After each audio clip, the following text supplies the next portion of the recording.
All right, here in Cairns with Glen Jennings. Glen, good to be up here. Good little card. Got Liam Wilson and Vegas Larfield. What's sort of at stake for those guys this week? It is nice to be up here. It's humid. First time I've been to Cairns, so yeah, it's nice to go somewhere different. Yeah, we've got Vegas Larfield and Liam Wilson on the card tonight, supporting Liam Parrow. And you've also got Kira Ruston and Callum Peters, so I mean, it's a cracker of a card.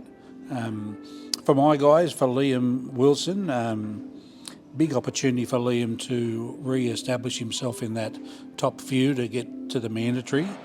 I know he deeply wants to get another crack at Navarrete, and there is continuing talks going back and forwards about that, but that's down the line, and this Argentinian Jimenez is not going to give him too much room. He's here to take the win and get the mandatory himself. So good luck to both the boys, but yeah, for Liam Wilson, it's a great chance to jump back up there. What do you made of Liam's recent performances? Yui Dib, those sort of fights. Well, we had the two Dib fights. They were both good fights, both hard fights. Yui Dib's a very good fighter, a terrific young man, great fighter. And he tested Liam, but Liam got the job done. And he's put himself back in a position now where one or two more fights and he could be back on the big stage for another world title crack. And I'd love to see him get that chance. I mean, Navarrete and Valdez, we came so close, but so far. So to give him another opportunity would be awesome. Now for yourself, it's a big, busy period, mate.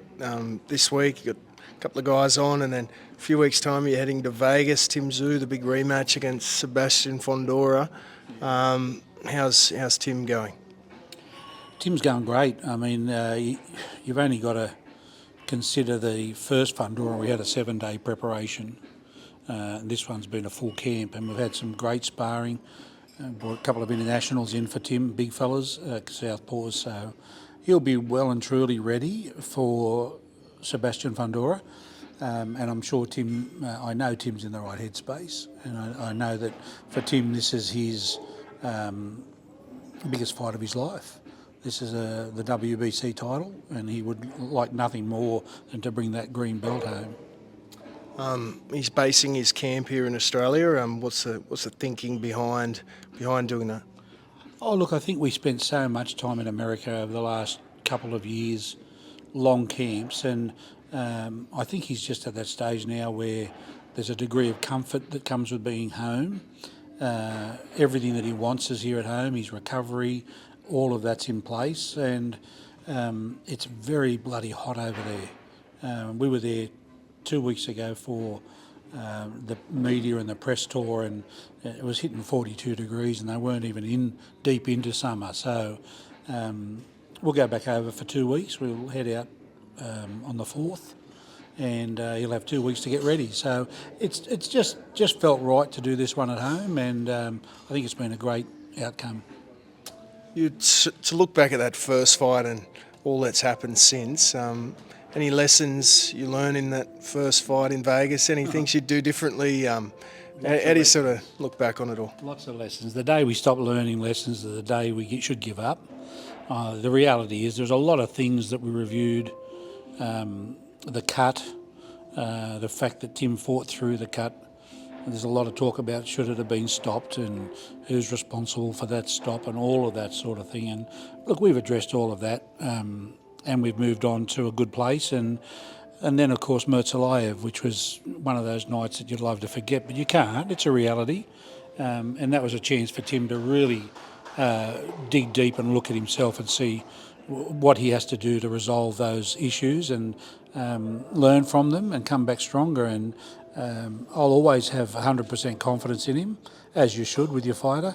But at this level, you're only one punch away from a win or a loss. So it's meant to be that hard. It's meant to be that tough. And all we can do as a team is support him and give him the best opportunity. I'm sure I'll speak to him soon, but is Tim aware of the magnitude of this fight, given it's, so much at stake, not just the belt, but, the trajectory of his career as well? Yeah, he calls this one do or die. And in his mind, it probably feels that way for him. He doesn't want, or does he believe he can take another loss? He needs to win this fight. He's 100% committed to winning this fight, and his mental preparation is equally as good as his physical preparation. So there'll be nothing left in the tank, that's for sure. He'll be giving it his all to come home to Australia as a world champ.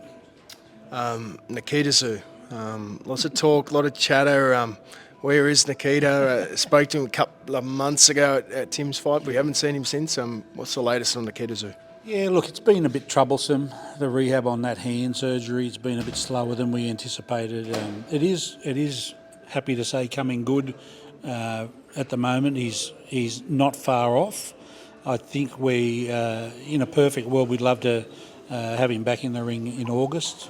And we're working towards that. So it's all to Nikita and Igor now for them to move it along and to eventually start sparring. And if the hand holds up, he'll be back. If it doesn't, then it'll be something else we've got to deal with.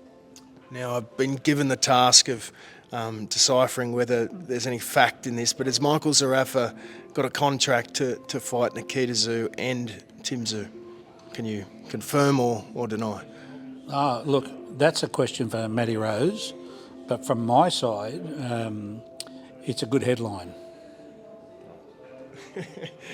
How would you see a Nikita Tszyu Michael Zerafa fight happening if it was to happen? We have discussed it. Matt and I have discussed it.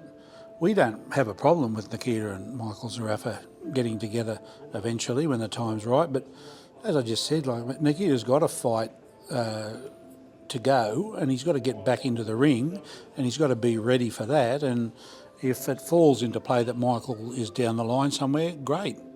As for Tim, I haven't changed my opinion since Newcastle, and that still remains the same. Nikita, outside of boxing, what's he? Is he just training at the moment, or what's life look like? He's training. He's training very hard. He's working in the gym every day, much the same as he would be. He's just not quite at that point yet where he's ready to spar, and the hand is very close.